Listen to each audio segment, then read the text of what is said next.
Thank you for joining us tonight for this Friends at Home event, where we'll be talking with Nina Simon about her new book, Mother, Daughter, Murder Night. My name is Karen Manuel. I'm a board member of the Friends of the Alameda Free Library. The Friends is a nonprofit organization. We raise funds and advocate for our fantastic public library here in Alameda. It's probably not a surprise for you to hear that we appreciate donations. We don't charge for these programs in order to share them with as many people as possible.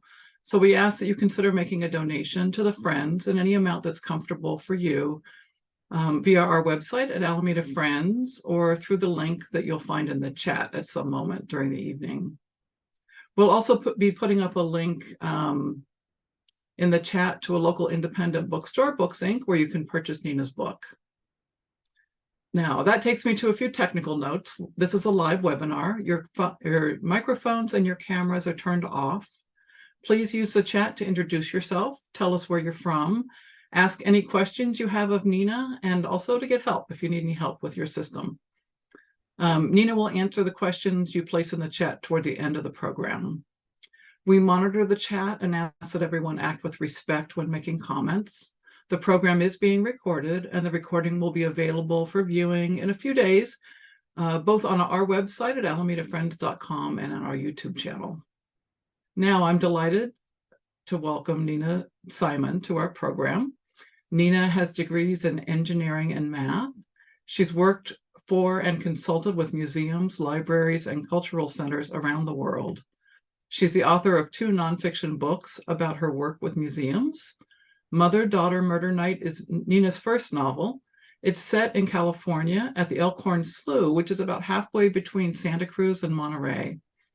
The book is a bit of a wild whodunit, with the main characters being a mother, a daughter, and a granddaughter. Welcome to Friends at Home, Nina. Thank you, Karen. It's such an honor to be with you and to be with everyone. And I love seeing people saying hello from different cities. I'm so honored to be with you here tonight. Yeah. So we're really happy to have you here. And I just want to say that this is Nina's first book. It was released just 2 weeks ago, and it's in its 3rd printing right now. The books are flying off the shelves. So if you can get a copy, snap it up. And Nina, I'll let you share your big news from today. Well, thank you. The big news today, and you're really the first group who I'm not related to, who I get to say this to, is that Mother, Daughter, Murder Night is a New York Times bestseller, which is so exciting. Yay! And congratulations. Thank you. And as Karen's saying, definitely buy it from a local bookseller, buy it from Books Inc., because frankly, if you try to buy it on Amazon right now, you can't even get it till after Halloween. So this is just another reason the indie booksellers are the best booksellers. And thank you so much to Anne Casper, who's here, and to all the folks who've already read it and who are supporting this book, because to have a debut novel become a New York Times bestseller is a huge deal. And for it to happen in week 2 means that people are sharing this book with each other. And I'm just so honored and really excited to be able to share it with you tonight. Yeah, we're really thrilled. And I want to also mention that it's on USA Today's best-selling book list, and it's also on Reese Witherspoon's book club list. That's right. So, that's a lot of action in a few weeks. So I think it started before the publication, though, right? The Reese thing did before, but USA Today and LA Times, and we got the bestseller list in Canada as well. And then the New York Times, we just found out an hour ago. So it's really amazing. Yeah, it's so awesome. Yeah. Did you ever imagine this would happen when you wrote your book? No, because as I'll share, as I share, about the history of this book, I really never intended to write a novel. And I certainly never imagined that it would be physically here and that this kind of reaction would happen to it. I wrote this book for a very personal reason. My mom 3 years ago was diagnosed with stage 4 metastatic cancer, and it was in her lungs, it was in her brain, it was all over her body. And, I at the time was a nonprofit CEO, and I just had one of those wake-up calls where I knew that what I wanted to do more than anything else in the world was be with my mom. And I dropped everything to go to Los Angeles. I worked with my board to quit my job and help find a new executive director for that organization. And I just wanted to spend time with my mom. And, all of my friends at that time said to me, you will never regret this time that you're spending with your mom, which is absolutely true. But what they didn't say is that, that time when you're spending caregiving for somebody you love, it's not always fun. It's certainly not always easy. And it's hard sometimes to find the joy in it. And so my mom and I have always loved murder mysteries. And, one day when we were sitting in another hospital waiting room, or having another argument about a protein shake she didn't want to drink, I just said to her, what if I tried writing a murder mystery with someone like you as the lead detective? And that's really where Mother Daughter Murder Night was born. This book, it was an intimate project between me and my mom. It was a way for us to escape together into, something we both loved, which is murder mysteries. And we really found joy in brainstorming about these characters together and doing research for the book together.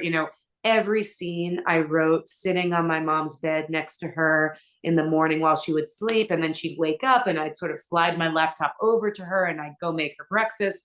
And then we talk about the story. And so I really thought of this, if this book was nothing more than an intimate personal project and a connection and a loving connection for us, that would be enough. But, my mom started getting better and I was really loving writing. And so I decided, I'm going to try this as my next career, as my next path. And so, I did a lot of editing. I found an agent. We signed with a great publisher.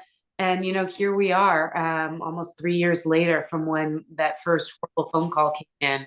And I'm just so grateful to be here. I'm so grateful my mom is here. She's not here with us tonight, but she's been with me at a lot of the launch events, and she's really doing well. And just every moment of this book's success, I've had the honor of sharing with her. And she was my first phone call today when I got the call from my editor about the New York Times. And it's just been such a gift to share this with her. Yeah, well, we're really happy to hear that your mom's doing well. Yes, I know. It's a reader at one of the events said, cancer is its own kind of mystery, right? Because you don't know exactly what's happening. You get good news, you get bad news. There are clues, there are red herrings. You're trying to figure it out. And I think for us, murder mysteries have always been a place of comfort. And so to write the story of a mystery that could be solved while we were going through this horrible time where we didn't know what the outcome was, I mean, for it to all come out this way is just a complete blessing. Mm-hmm. It's also really great for someone who's going through that to have some way to focus their attention away from all the medical issues, right? Absolutely. My mother-in-law taught herself how to play the piano when she was going through chemotherapy. Oh, I love that. I love that. Yeah, I'm really inspired by there's this poet, Jane Kenyon, who, when she died, her husband, who was also a poet, Donald Hall, he talked about this idea of the third thing. And he said, in a loving relationship, you don't just spend all your time gazing into the other person's eyes. Most of your time you're spending focused on a third thing, whether that's a child or playing the piano or, a sports team you love. And Writing I think a book. cancer became this, yeah, exactly. Yeah. Right. And so for us, cancer was this uninvited third thing, and really writing Mother Daughter Murder Night allowed us to choose something we wanted to focus on together and we wanted to escape and distract ourselves with together, as opposed to just always talking about protein shakes, which I can tell you we had a lot of conversations about shakes. Well, what is this moment like for you? The book's published, you're getting all this attention. How does this feel for you? What's it like? It's joyful. It is, I think it's very similar to having a baby, actually, this whole process, in that, it takes months and sometimes years for a book to get published. And it's like, it's coming and you're excited, but how long can you be both excited and slightly uncomfortable? And so that's sort of like what all the publications like. And then this thing gets released into the world and you're so full of joy, but you're also like dazed and exhausted and confused. And I think that there's no question I'm having, a dream situation as a debut novelist to have the support of Reese Witherspoon and her book club, and to have this kind of energy and response from readers. So I'm just so honored, and I'm just so grateful I get to share it with my mom, which is just so grounding, because I think that it is overwhelming. I was about to say it could be overwhelming, but it is overwhelming. But the fact that I get to call her every day and talk about how it's going and what's working and what isn't, and what I'm hearing from readers, especially I'm hearing from some readers who themselves or their family have been touched by cancer, and for whom one reader wrote to me and said that this book was a little lifeboat in the storm. And that just, I mean, I hope that this book could be that for somebody. And so I'm just so honored that's happening so quickly is really extraordinary. Yeah, wonderful. Congratulations. Thank you. So, would you like to take 15 minutes or so to talk about the book and Yeah, how it all came about? I mean, we know some now of how it came about, but sure. maybe a few passages from your book for us? Yeah, I would love to. Okay, great. So big picture, what is this book about? Mother-Daughter Murder Night. It's a big-hearted mystery. It's both a family drama and a traditional murder mystery. And it's about three generations of women. There's a grandma, there's a single mom, and a teenage girl. And it's a story of all of them working together to solve the murder of a naturalist who washes up on their doorstep here in the Monterey Bay, where I live, in Elkhorn Slough. And I think that, it's both a family drama and a murder mystery, in that it's as much a story about three strong women who are very different from each other, negotiating and rebuilding a love relationship with each other, as it is a story about them solving a murder mystery together. And so I thought I could share a little bit to give you a sense of these characters, these women and their relationships, as well as this local setting here in the Monterey Bay and in the greater Bay Area. So this is a book, about three women. And, the setup, the premise really mirrors my own experience, in that there is Lana Rubicon, the grandma, who is a very tough Jewish LA businesswoman who right in the beginning of the book finds out that she has stage 4 cancer. And she begrudgingly agrees to move in with her daughter, Beth, and her granddaughter, Jack, in their ramshackle cottage up here in the Monterey Bay. And Lana is very different from her daughter and is somewhat estranged from her. And I'd like to just read a little bit from the beginning, when Lana is calling Beth to negotiate what's going to happen. Okay, so this is Lana speaking. Beth, listen to me. They're telling me I've got tumors, lots of them, in my brain, that I need surgery right away. But you should see the shoes this doctor is wearing. I mean, how can he expect anyone to take him seriously? Beth's face froze in a half smile. Wait, slow down. Where are you? Are you okay? Besides being held hostage by a radiologist who can't be bothered to brush his own hair, I'm fine. I'm at City of Angels Hospital. They say I can't check myself out, that someone has to take care of me. I need to get to a better facility, one with real doctors in decent suits. So the non-question hung in the air. If Lana had ever asked for Beth's help before, she couldn't remember it. Demanded her attention? Sure. Assumed her acquiescence? Constantly. But needed her help? Valued her expertise? If Beth weren't so worried, she'd mark the day on the calendar with a gold star. Ma, of course I'll come. Silence. Lana was never silent. For a moment, Beth pictured her mother in a hospital bed, alone, maybe even afraid. It was hard to imagine. Beth spoke in her most confident voice. Dr. K retired, but I know the charge nurse in neurology at Stanford. It's one of the best neurosurgical facilities in the country. I'll make a call. Can't we do it at UCLA? There was the prima donna Beth had grown up with. She knew it would be useless to remind her mother that she too had a life, a job, and a child. Instead, Beth responded in language Lana could understand. Ma, this is brain surgery. Let's get you the very best. Stanford? Stanford. I'll take care of it. Okay, then I'm going to skip a little bit. Lana's voice shot back through the phone. Stanford, fine, but I'm staying in a hotel. Ma, you can't be alone while you're recovering from brain surgery. I hardly think I'll recover in a shack that's about to fall into a mud pit. Beth closed her eyes and resisted the urge to throw the phone. It's not your condo. It's not LA, but it's nice, I promise. There was a long pause, during which Beth presumed Lana was contemplating the many ways her daughter's shabby house and backwater town fell short of her minimum requirements. So I think that passage can give you a little bit of a sense of where these two women start. And I really wanted to explore this question of what it means to be a strong woman. You know, Lana is of a generation and from a place where for her strength is about forcing her way through a man's world and really asserting her power, her agency, and her visibility in a world that wants to invisibilize her. And I definitely was inspired both by my own mom, but by a lot of older, strong women I know who are constantly fighting to make themselves seen in this world.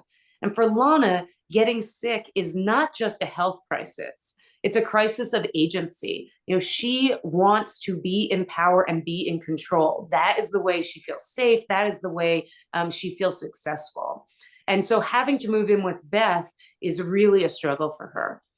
Meanwhile, Beth, her daughter, is strong in a very different way. You know, she was a teen mom who made her own way and became a nurse. Beth is a caregiver. And a lot of me writing this book was about me exploring my own experience, going from being like Alana, going from being a nonprofit CEO, to being a Beth, being a caregiver, and being in that in-between generation where I both am caring for a child and for a parent as well. And I think that a lot for me of the writing and the process of this book was about learning to love the caregiver inside of me and learning to really admire the strength of that kind of role. Now, Beth lives in this beautiful place in the Monterey Bay that I love called Elkhorn Slough. And one of the things I had the most fun with this book, both in the research period and in writing it, was really citing it in a place that I love, a place that is both beautiful and very spooky. If you've been to Elkhorn Slough, you know that it is an incredible marine preserve. It's actually the second biggest marine preserve on the coast after San Francisco Bay. And if you visit there, you will find otters and pelicans and sea lions and so much wildlife. But you'll also find a very busy industrial world. You know, there's a working marina there, there's a railroad, there's an old power plant, there's the Highway 1 goes right through there. And I was really interested in citing the mystery in this place that is on the border of two worlds, that's both wild and urban, that's both industrial and gritty, and very beautiful and eerie. And in my experience, I feel like a lot of great mysteries and a lot of great conflict happens at the border of two worlds. And the mystery in this book actually is rooted in land politics and in this ranch right next to the slough. And as we all know, living in California, you know, I think there is no greater source of conflict for us in coastal California than in the ownership and management and stewardship of land. And so I was also really interested to play with that in this book. And let me just read a brief bit from when they are driving up to Elkhorn Slough, just to give you a sense of how the natural world is described in the book. Great. After 2 hours crawling through city traffic, they left the sprawl of Los Angeles. They wound up through a mountain pass lined with citrus trees, Beth's Camry chugging uphill as the stars came out. Lana shut her eyes at the first vineyards, and Beth drove on in silence, watching the rolling hills give way to the inky Monterey Bay. Even in the dark, the ocean made itself known, waves roaring onto rocks, spraying salt and mist over the bridge that separated sea from strawberry fields. Beth's house was perched between ocean and farmland, on a tiny strip of gravel and sand above Elkhorn Slough. Beth loved the way the wetlands shifted with the tides, rising and falling like a lover's breath below her house. When she first moved in 15 years ago, she'd seen Elkhorn as a temporary refuge, but she'd grown to relish its foggy mornings and wild treasures, soft where Los Angeles was hard, scruffy where the city was slick. As Beth walked her mother to the door, she resisted the urge to point out the driftwood planters she'd carved and filled with succulents, the wreath of bracken fern she'd braided herself. She steered Lana to her daughter Jack's bedroom, bracing for her mother to pronounce her verdict on the second-hand furniture, the nicked floorboards, the peaty smell of the slough wafting up from outside. So I think you can see how setting really plays a major role in this book, and becomes a place that both is spooky enough to hold a murder, but also can be a place of mystery and beauty, and really a natural wonder for readers and for the family in this book. And the third woman, and the last bit I'll read, is about Jack. So Jack is Beth's daughter. She's 15 years old. And where Lana's strength is in business and power, Beth's strength is in caregiving and love. Jack's strength is really in adventure and exploration. You know, she has grown up on the banks of the slough in this wild place. And at 15, she is out on her paddleboard all the time. And she has a part-time job as a kayak tour guide.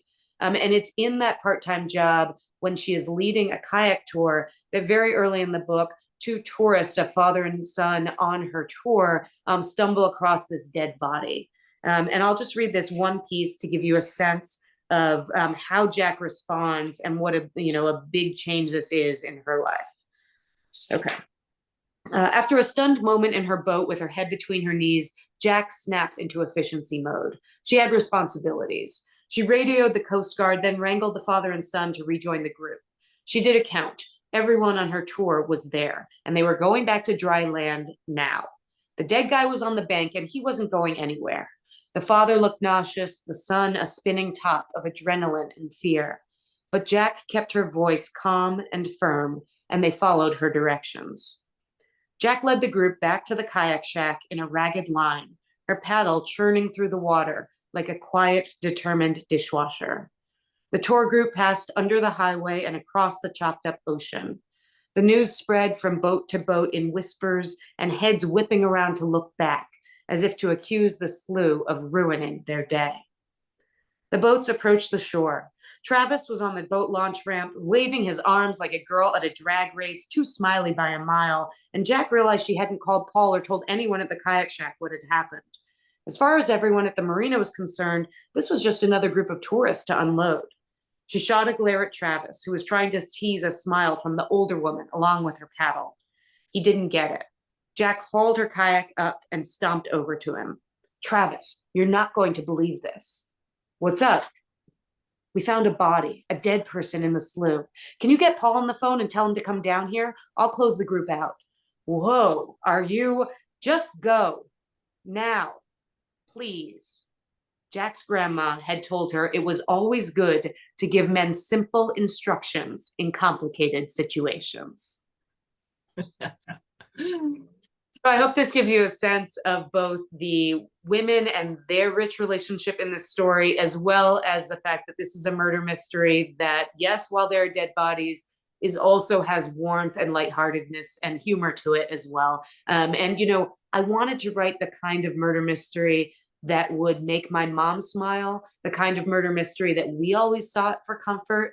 And for us, that was always about a traditional mystery, and this idea that there is a crime committed in the beginning, and then the detective, or in this case, the three detectives, these three women with a cop who they work with as well, Detective Teresa Ramirez, they thoughtfully get to know the suspects, piece together the clues, and bring back the social fabric, bring things to right again.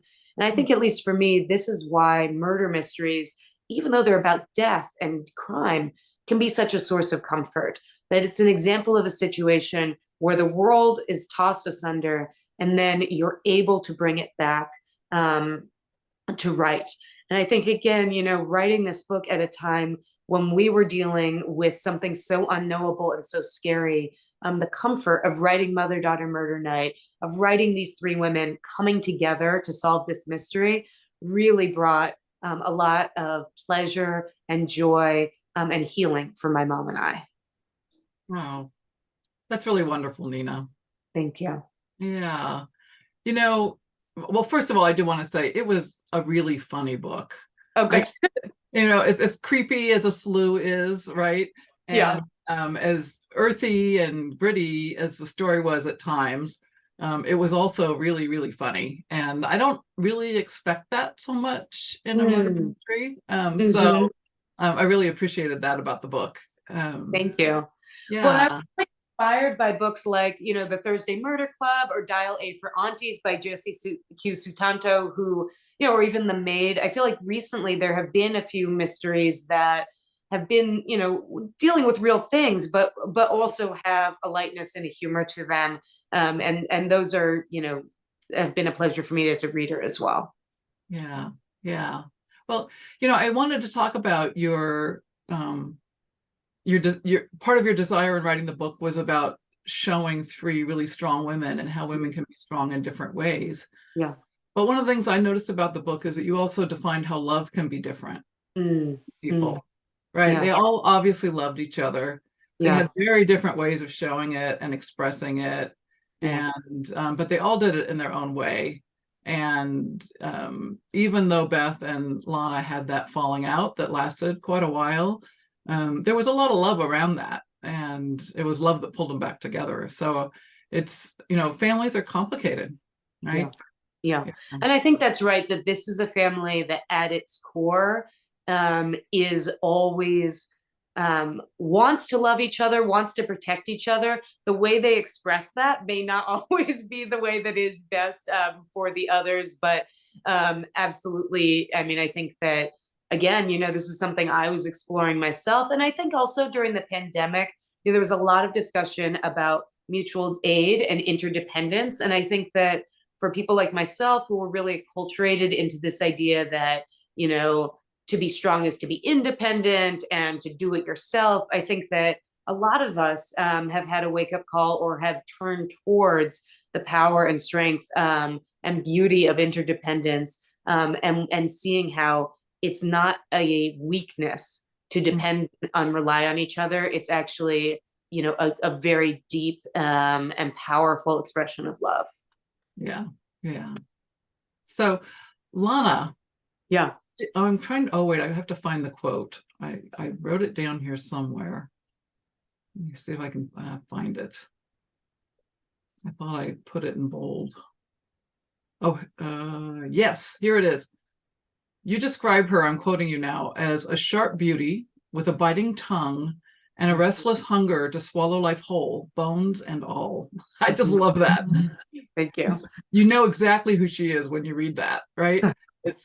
She's just really something. And I was wondering, she's kind of a annoying superhero in the book, right? Yeah. She definitely gets the most page time in the book. And I'm wondering, did you write her as an inspiration for your mom while she was fighting her cancer? Was she more of a muse, someone to laugh at, or was it something else that created Lana? Yeah, I love that term, annoying superhero, because I think that I did write her. There's no question Lana is outrageous. I mean, she's a character I wrote with a lot of love because I admire women who are pushing their hardest to make themselves seen. And I hope that love really shines through, even through Lana's rougher moments. But, this word superhero, I wanted to write a character who was inspired by my mom's circumstance, but who was who had some superpowers that maybe are not available to us, regular mortals. So while doctors were pushing my mom around, I wanted to write a character who pushed the doctors around. And while my mom was stuck in bed, I wanted to write a character who was leaping out of bed. And so superhero is actually a great way to frame her, because I think of Lana as over the top, but also as somebody who is irrepressible. And, you could look at that as relentless. And I'll always remember, I had a male employee once who, I don't even know how this came up, but somehow we were in the office, people were batting around, like, what's one adjective you would use to describe somebody? And he looked at me and he just said, driven. And he said it in a way that was like not exactly nice. Like it was, and I was just thinking about the gendered way that we look at people who are strong. And I think that Lana is strong in a very male-coded way. And in a way that, I have experienced it sometimes and have been told, honey, you got to slow down a little bit. And I think that I wanted to write a character who was fully committed to that relentlessness, even though it meant some real sacrifices and some real failures for her along the way. And so I think that my mom, I always like to say, all the good parts of Lana are based on my mom and all the bad parts are based on me. Like my mom is so funny. A lot of the humor in this book, either, sometimes she would call me and she'd say, I have a Lana moment. And then she would tell me this whole thing. Most of those didn't make it into the book, but there was a lot of inspiration there. But my mom, unlike Lana, has an incredible group of friends, and a loving partner, and she is just so loving. And I think that she has not been as single-mindedly focused as Lana is as a character. Mm-hmm. Yeah. So one thing I noticed is you didn't spend a lot of time wallowing in Lana's suffering. No. If it weren't for the occasional comment about her tugging on her wig or trying to time her activities, her sleuthing around chemo treatments and her energy, we wouldn't have known she was sick or so sick for sure. Yeah. Right? Yeah. And it was really in keeping with Lana's character, though. She wasn't going to let anyone get her down. She had a job to do and she was going to do it. And I'm a real estate agent, so I understand this, right? Because she's a commercial realtor. No, she's in commercial real estate, right? She's a developer, essentially. Right. I didn't quite say that, but that's essentially what she is. So she's, beaten a path and dealing with arrogant men all day long, every single day, right? Yeah. So, and I don't know about you, but I feel like, cancer is changing. And frankly, my mom is doing quite well, although she's not in remission. And it's actually kind of an odd thing to know that you have what might be called a terminal illness, but to feel capable. And, even, sadly, 12 years ago, my best friend died of metastatic breast cancer, but she, very different from Lana, she was a paramedic, she was a rock climber, a mountain biker. And I would pick her up from chemo and we would go directly to go mountain biking. We would go on these big climbing adventures and she would be puking from the medication and then going up a climb. And so, thankfully that was not what was happening with my mom, but I think I've seen people engage with cancer in different ways. And look, cancer has touched my family in a lot of different ways. I know it's touching everybody these days. And, I think there's almost nothing but luck to how this goes. I'm not suggesting that these people have particular superpowers, but I think that I've just seen that people are engaging with it differently. And when I see the difference between what was happening with my best friend 12 years ago and what's available treatment-wise to my mom today, I'm really, really hopeful that we are headed in a direction where cancer becomes a condition and not a death sentence. And I think we're already seeing that with some kinds of cancer. So I wanted to write it into Lana's experience in a way that is true to her. But I feel like more than anything else, the cancer treatment element and also the ups and downs of it were really rooted in what I was seeing directly as I was supporting my mom. And of course, there's a very quick flash forward through about the first 4 months of her going through treatment, which, was really the rough time. I think that I hope for many people, there's that opportunity to go through a terrible time and then start to, have the sun shine a little brighter. Although, I have friends for whom that has not been the case. So, yeah. Everyone has very different experiences. So let's talk about Jack for a moment. Yes, absolutely. Awesome 15-year-old. Yeah. She just loves working with Lana, right? Yeah. She loves the slough. She's out there all the day, every day paddle boarding. Her mother's given her some freedom to be who she wants to be, and she's making the most of it. And she's just a really confident and mature young woman. But she also had a personal stake in helping Lana figure this out, right? Yeah, absolutely. Absolutely. Yeah. So, my daughter who's 10 now, is very outdoorsy, and very responsible, but also very independent. Her first word, when she was about 1 was self, as in, I want to do it myself. Let me do it myself. And, I like to think that Jack is the kind of character I hope my daughter is growing up to be. When I was doing research for this book, one of the things I would do is I'd go out paddleboarding on Elkhorn Slough, and my daughter, who was 7 or 8 at the time, would perch on the front of the paddleboard, and we'd just be going along, seeing the otters, all kinds of stuff. And then there'd be like a dilapidated shack on the side of the bank, and she'd just point to it and be like, Mom, you should kill somebody over there. And it was both very cute, very creepy, all at the same time. Also, my best friend is a ninth grade health and sex ed teacher. So I actually spent a lot of time with her around thinking about some of the issues Jack was going through as a teenager, as a mixed race teenager with a single mom. There's a lot of elements to Jack's life. And I think that I really wanted to write a young woman who is in that liminal time where you're both really becoming yourself, but and feeling a lot of confidence and even an itch to go into a bigger world than the world you have.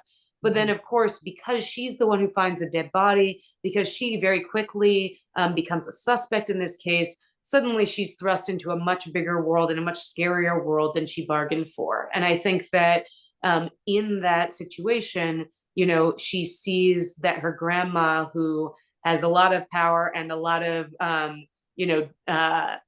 agency and eagerness to force her way through things, could maybe be an advocate for her. I think also, Lana and Beth have had an adult rift for a long time. And I think that Jack really is the glue that brings them together. They both want to protect Jack. They both love Jack. They have different ideas about how to protect her. But I think that Jack also, is that character who creates the opportunity both for there to be danger, but also for there to be healing and reconnection in this family. Mm-hmm. And yet Beth was the reluctant joiner of the crime-solving team. Yes. Yes. Well, she was the one that said, let's leave it to the police. And, I know. Well, right? Poor Beth. She's a full-time full-time nurse, over full-time. She's working all the time. And, she's got this, pushy mother in bed in her house, driving her nuts. And she has her daughter, stumbling into trouble. And then they decide to go be this crime-solving duo. They don't exactly sound like, who you'd bet on, the cancer patient and the 15-year-old. And I think that, Beth's protective nature is, a little more risk averse than Lana and Jack's. But absolutely, this is a story of the three of them coming together and working together. And, I was talking to a reader who said one thing they really liked was it wasn't like one of them or all of them had to change.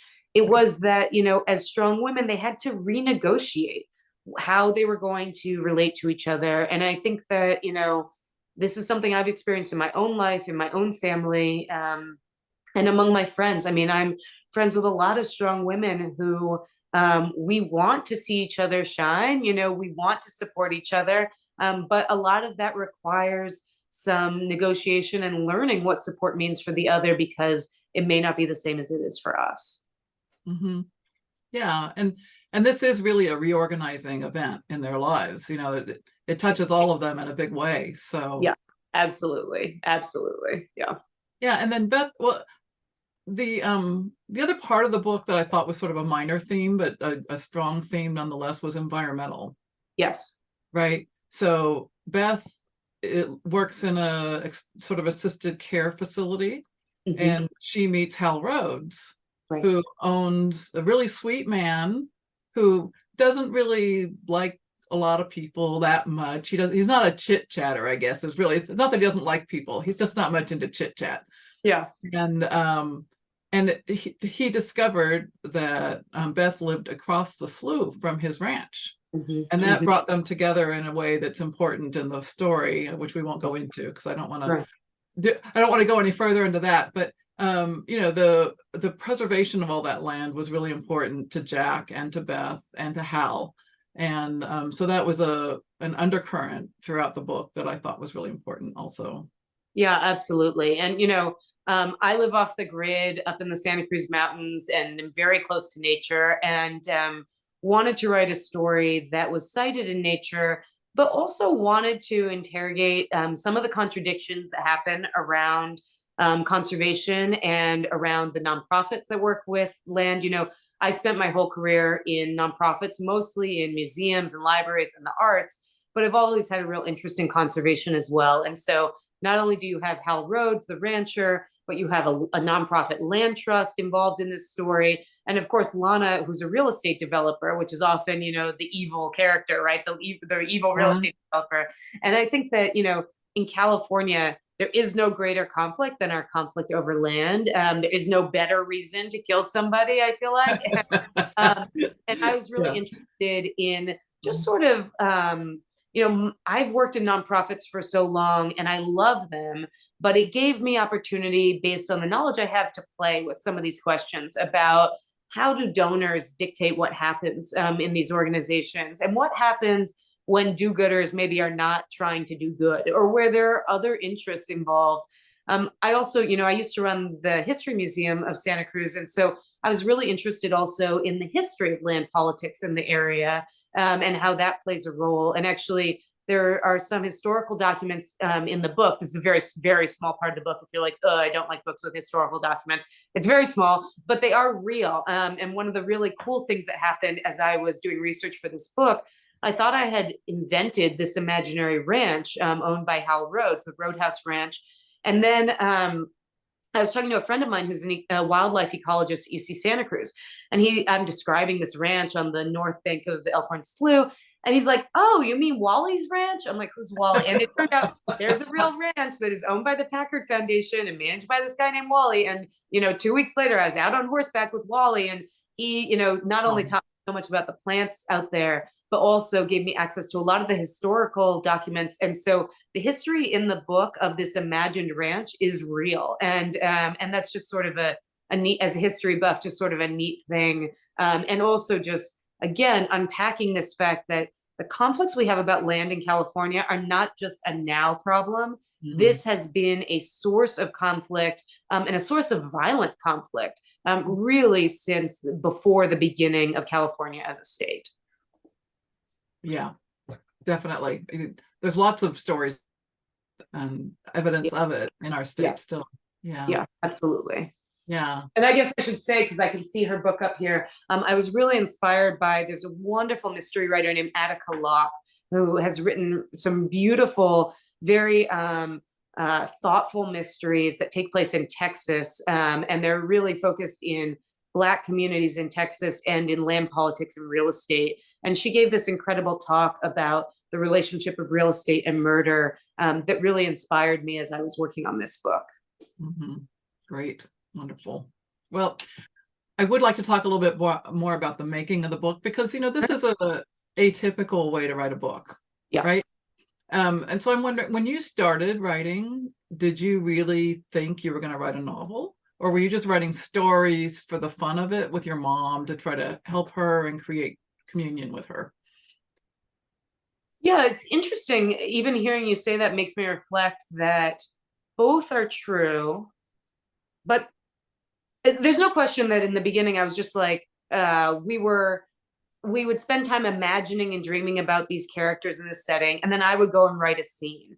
But there wasn't a question in my mind that what I was trying to do was write a whole novel. I didn't know that I would necessarily finish it, but I think that, as a reader, what I love is novels. I think actually short stories are quite hard in another way.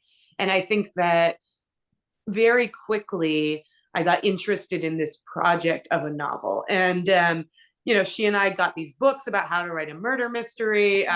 There's a great one by a guy actually from the Bay Area called How to Write a Damn Good Murder Mystery, I think it's called, or How to Write a Damn Good Mystery. And it was very, sometimes you want a book that is giving you inspiration and big ideas. This was not that. This was like a very tactical, like, okay, on page 27, this should happen, and then this should happen on page 10. But for somebody who hadn't done it before, it's like, oh, this is how to outline these books. This is amazing. And so, I had written a couple of books of nonfiction before. Back in my museum and library life, I'd written a couple of books about different ways to approach museums and libraries to make them more inclusive and relevant to diverse communities. And so I already knew, I feel confident I could finish a book. I wasn't afraid of that part. And I think that, it was more a question of sort of laying down these breadcrumbs of different things that might happen in the book, And largely I went through chronologically, but actually the very first scene I wrote was the scene where Jack finds a dead body. And I just want to see, like, what is this like to write? And then I, went back and wrote the early stuff with Lana and Cancer, and then moving forward from there. And there was definitely a ton of revision involved in this process. I was definitely learning as I went. But I was writing every day. Again, I was writing to distract and occupy myself, but also to make my mom smile and for us to have something to keep going on. So I wanted to keep going. And to be perfectly honest, in the beginning, or not even just the beginning, really the first probably year of this process, I was really scared that she was going to die before the book was done. And I didn't want that to happen, so I wrote the first draft in 6 months, and then, and then she was doing a little better. And then I got an agent, and then I worked with the agent for 8 months on edits, and it was just painful. It was wonderful to do the edits, and I learned so much from her, but there just was this sense of this ticking clock for me and my mom. And so, I mean, more than anything, you asked in the beginning, like, how does this feel? Are you surprised? The greatest surprise and the greatest gift is that my mom is doing well. I mean, I mean, that's what's most important to me. And it did not seem to be the trajectory we were on. Yeah. Well, there's so many wonderful stories here, both personal and in the book itself. It's really a rich, rich moment for us with you. So thank you for that. Yeah, absolutely. And I've been seeing some questions sort of pop up on my screen, and then they just disappear. So if there are questions from the chat you want to share, I'm just getting to that, actually. So you're right on time. So somebody's asked if you're going to write another mystery with the same characters in it. Yeah, I'm not sure. I mean, I think that the practical answer is that really is a question about readers and about the publisher. If people are thrilled about these characters and want more, that is much more likely to happen. We did not sign a deal for this to be a series. And to be very honest, I'm kind of two minds of it. On the one hand, I love the women in this book, and I have lots of ideas of more stories I would like to write with them, more mysteries I want them to solve. I want Lana to go to a Santa Cruz hippie commune. I just think it would be hilarious. Anyway, I'd like her to go down to Los Angeles. But the other thing is, I wrote this book for such a personal and idiosyncratic reason. And I think that as somebody who's now discovering that I want to go in this direction, I like to say this is my first novel, but my 5th career. And so I am really excited to write more novels. I think always under the broad umbrella around crime fiction and strong women, but I don't know if it'll always be these strong women or in this area. And frankly, I feel like this world has been opened up to me as a writer, and there are so many different stories and scenarios and kinds of stories I'd love to tell. So I think that I may come back to these characters, but at least at this moment, the new books, new ideas I'm working on are in other worlds. Okay. And about this book, are the characters based on people you know?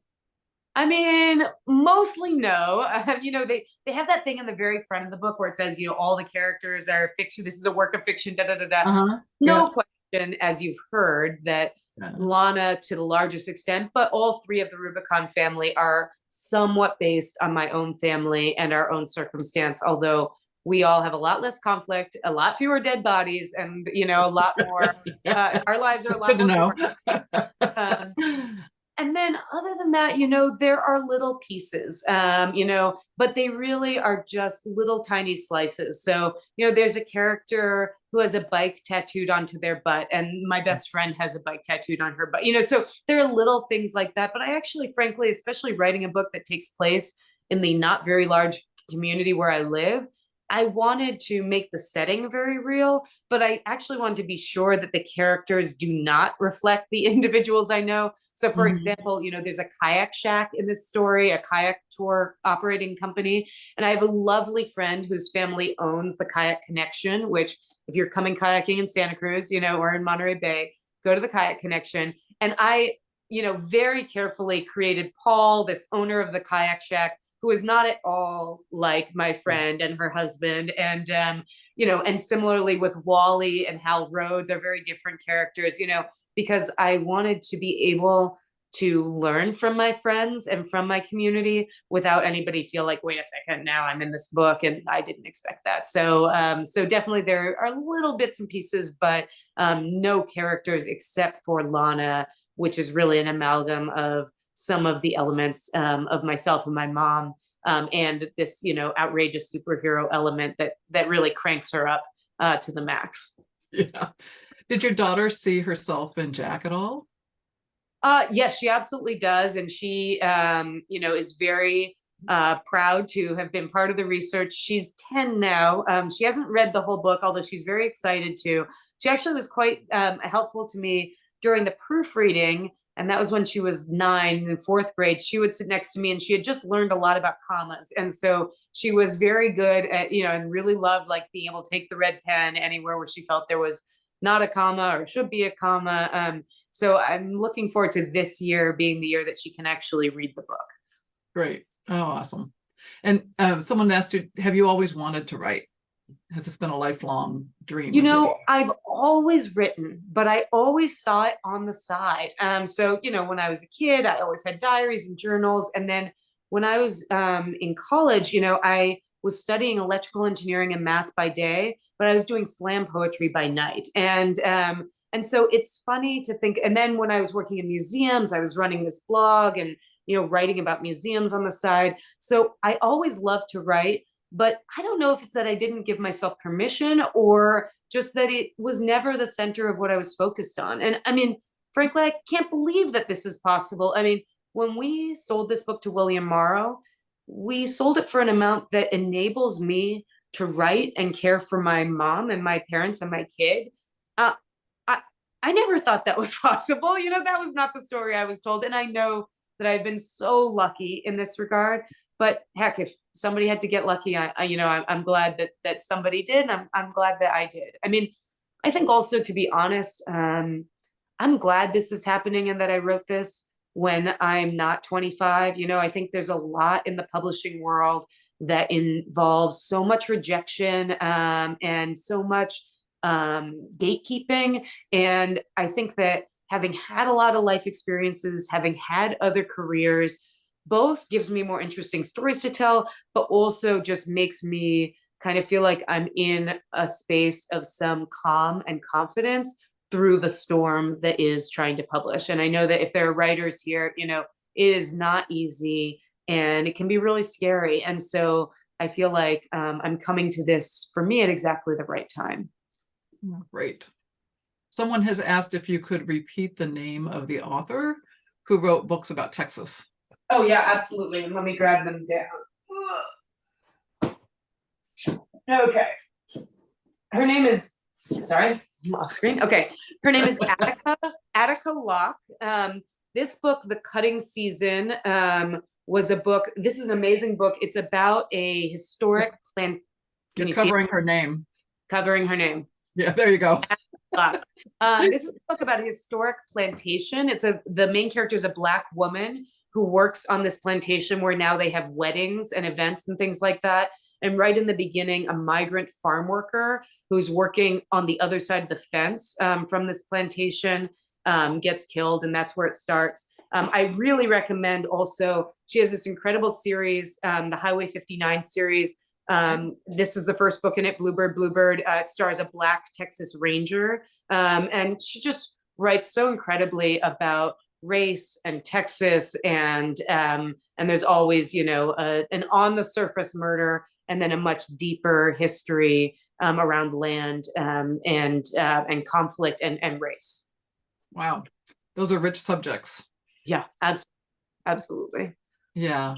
We've placed your website in the link in the chats, and then somebody asked, are there any book signing events, and how can they find out where you'll be? So Are you posting where you're going to be for book signings on your website? I am. So yeah, there's a website at ninaksimon.com and one at motherdaughtermurdernight.com. So whichever one is easier for you, you can go there. And there's Actually, no hyphens in that, just so. no hyphens. That's right. Yeah. Yeah. Yeah. My next in-person, well, I'm doing an event in Salinas next week, but then my next in-person event is actually in Corte Madera, which is up by Oh, San yeah. Rafael. Yeah, at Book That's close Passage. to us. Yeah. That'll be on Sunday, October 1st at 4 p.m. Book So passages? Is it at book yeah, passages? yeah. Yeah. So that's my closest. I don't have look, if you know somebody or a store or a place in Oakland, and Anne has been so generous in helping with this as well. We are one of the interesting things I'm learning is that when a debut novel comes out, often a publisher is reticent to do events because they feel like there's no track record, nobody knows this person. And so now that we're getting this good news, there starts to be some openness to doing events. But I would love to do more Bay Area events. I'd love to see you in Corte Madera, in a week and a half. But also if there's a store or an event venue that you're associated with and you want to shoot them a note and say, hey, this New York Times bestseller, is interested in doing an event. If it's in the Bay Area, that's easy for me. And I'd love to do it. I just found out today I'm going to do some things with a book club of moms and teens associated with the high school here in Santa Cruz. And I'm really excited about that. And just, this is my first novel. I'm just, anytime I hear from somebody who's read it, I'm still incredulous. And so, you hear things like New York Times bestseller, things like that. It's like, oh, she must not care. No, let me tell you, every writer cares about hearing from people who are reading. And, we spent so long with this book just being about in me and my mom and, in her bedroom. And so to have it be out in the world, to be sharing it with you all, it's just such an honor and a total pleasure. So I'd love to hear from you. So funny little story. The very first author event we had at Friends at Home when the pandemic started was an author in New York.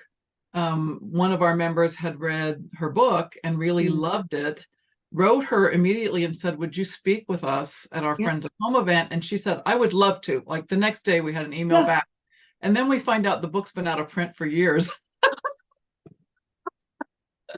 But she spoke, she told about it. You could get it at used bookstores. Completely happy, it's just so nice to also at that time, it was so nice just to be out and around and with people. Absolutely.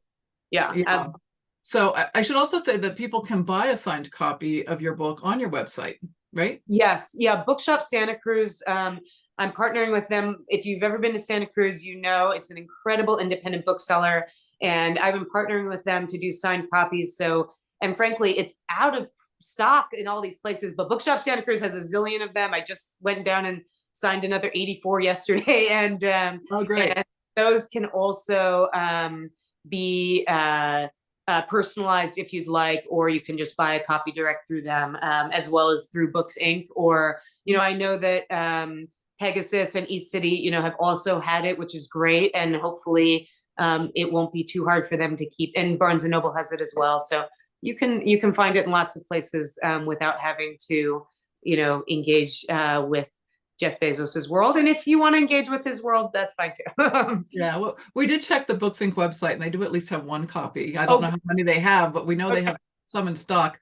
And we'll contact them because they have stores in San Francisco and around the Bay Area. So and they often have author signings. So we'd love to help you, support you and with your book and your signings. And thank you. Get your books in more hands, right? Thank you so much. And I mean, and I should also say, one of the great gifts I have over the next couple of weeks is starting to do some in-person library events as well. And, I should say, I'm a member and a volunteer of the Friends group down here, and just a huge library user and supporter. And I always say that one of my biggest dreams for this book is for it to be on the Lucky Day shelf at Santa Cruz Public Library. I am constantly, checking the Lucky Day shelf to find great books. And it's one of my greatest joys to support our local public library, but also to get involved. And one of my absolute favorite things to do is, especially with people in their 20s, is, you know how when somebody moves to town, you might want to take them to like your favorite pizza or something like that. I love helping people get library cards. And I don't know about you, but I meet so many people who think, oh, it's going to be expensive. How much is this going to cost? Or how hard is this going to be? And then they end up texting me. They're like, oh my God, I'm using Libby now. And I'm, did you know you can reserve books and get them? I mean, I'm just a huge public library fan and user, and just so delighted to be with y'all and for the work you're doing for your library, and for Alameda as well. Thank you, Nina. It's really been a pleasure having you tonight. Thank you. Wish you all the best with your future with this book and any further books. And we wish your mom all the best also. We'll keep her in our thoughts. Thank you. And I hope to see some of you in Corte Madera or to hear from you on the internet. And I guess I should also say, if you do social media, I'm also Nina K. Simon on Instagram, Facebook, Twitter, any of those kinds of things. And we're happy to be connected. And I just really hope that you love reading the book as much as I loved writing it. And that you might share it with somebody for whom it might bring joy the way I was able to share it with my mom. So yeah, thank you. You're welcome. Thank you so much. All right. Take care. Okay. So many thanks to all of you at home also for attending tonight. Before we leave, I want to tell you about some upcoming events. On October 18th, we'll have an art docent event called Fashion Statement.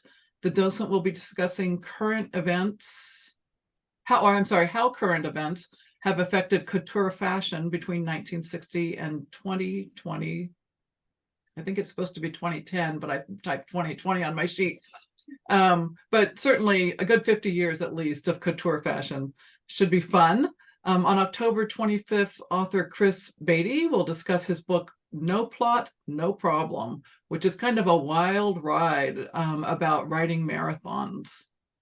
Please watch our website, our newsletter and Facebook for additional events and how to register. Please also consider making a donation to the Friends at alamedafriends.com.